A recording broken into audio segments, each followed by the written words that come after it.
Bir qadam alға бас, егер сен 8 жасыңда iPhone ұстасаң. Bir qadam alға бас, егер сен 5 минуттық мектепке тренировкаға анаң сен көлікпен апарып келсе.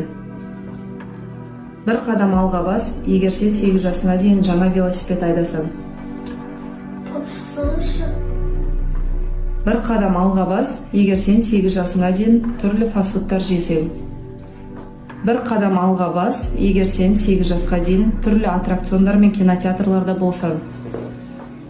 Bir qadam alға бас, егер сен әр туғаныңды жасай алсаң және оған достарыңды шақыра алсаң.